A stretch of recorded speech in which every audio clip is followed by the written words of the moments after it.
I'm Lana Schwartz. This is for Adult and Organizational Leadership 581.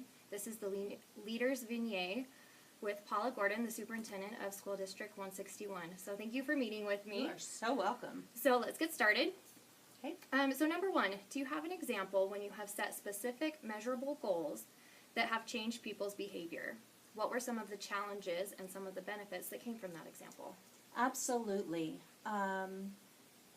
An example that comes to mind would be a teacher that I had that was not meeting expectations, and there were some deficiencies, areas of deficiency. I started out by going in and visiting and giving my expectations and doing it in a way that it was, you know, this is what I expect, this is what needs to change, this is what I'm seeing, and it did not, I had to end up putting her on a plan, on a behavior, or not a behavior, an improvement plan. And that was very difficult. What I did was I brought her into the office. You know, I had tried to provide her all mentoring and supports that she needed, and it wasn't working. So I brought her in, and we sat down, and I had given her code of ethics and exactly, specifically showed her where she was not meeting those. I talked about our Idaho Charlotte Danielson components and the areas that she was not satisfactory in that, and it was hard. You know, nobody wants to hear that. But I told her I absolutely loved her, that she was worth. I felt like I would be doing her a disservice if I did not tell her this, that she was unhappy. You know, everything about her here at school was unhappy. And she was, at first, didn't want to hear it, wasn't happy to hear it.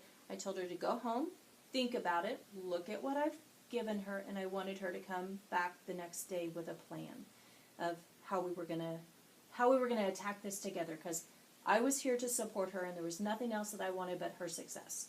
She came back the next day and she had a plan written out of things, and she goes, "You're right." She goes, "I am unhappy.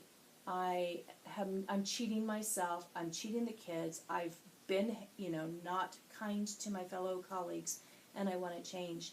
So together we devised a plan. And something that I thought was amazing was she, in a faculty meeting, she took accountability for her actions and she apologized. She goes, "I am sorry. You know, I knew it, but I didn't want to deal with it." That particular, you know, so that was part of the challenges. The benefit is this teacher has made a huge personal growth this year. She's happy. She's relieved. We got rid of some of her stressors, took away some of the things that were causing her just stress in her own personal life, and she has become collaborative. It's been great. It's been fantastic. Great. Yeah. Thank you. Yeah. Number two, we are currently learning that authentic leadership is rare, but also ineffective. How are you able to be authentic, but also put on the face of a leader when you feel unwell or unsure about making a decision?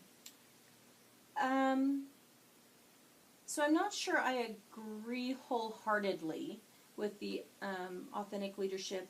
I do agree that it is rare, but I don't agree that it's ineffective.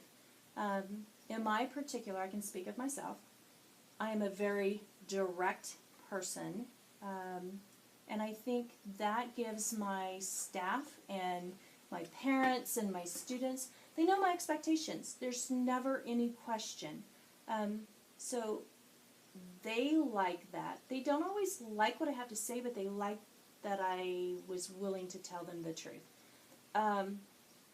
As far as how do I put on the face of a leader when you feel unwell, that's a daily thing. Nobody, you know, it's not my students' problems, it's not my staff's problem if I didn't get enough rest or if I'm not feeling well. I owe it to my students. I owe it to my staff to be the best me that I can be. So it's just what you do.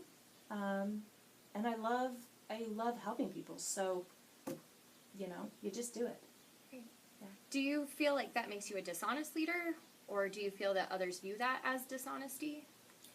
No, because when I don't feel well, I don't sit there and go, oh my gosh, you guys, I don't make excuses for it. If I'm feeling a little off, I'll say, you guys, I'm not feeling really well today, but let's go ahead and let's meet on this. So I don't think it's dishonest because I do tell them, but I just don't dwell on it. Great, thank you. Yeah. Number 4, so you touched on this a little bit before. How do you manage workplace stress both for yourself and for those you manage? And how does this affect your workplace culture? I think it's an expectation. I expect positivity.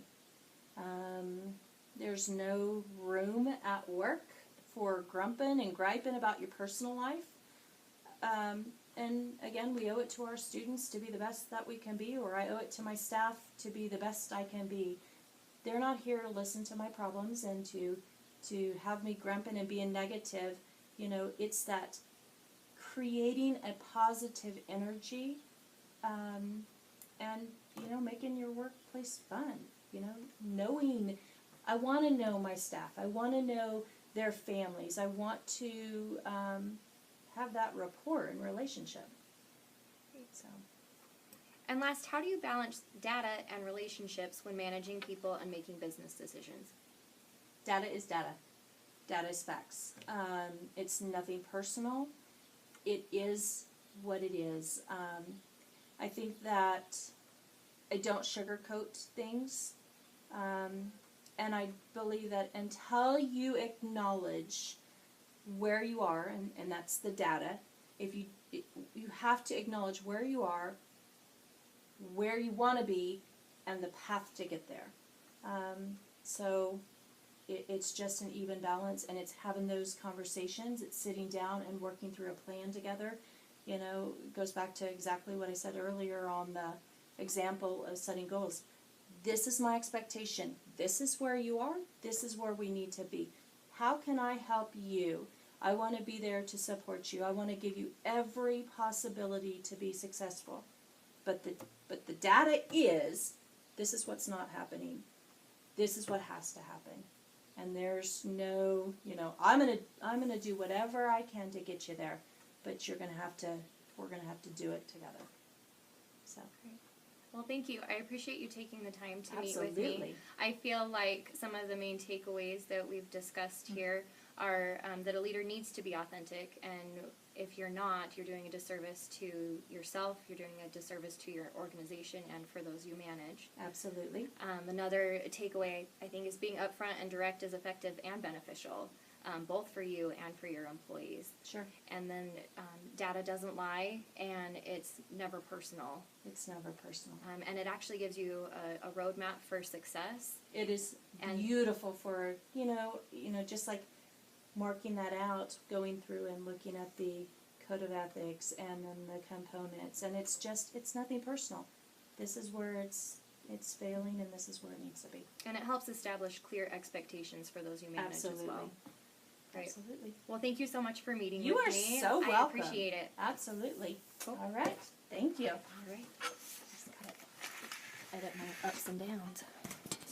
Cool, and that is, we were at 9 minutes, and Is that that enough? is, yeah, it has to be between 5 and 10. Oh, good. So if I edit out my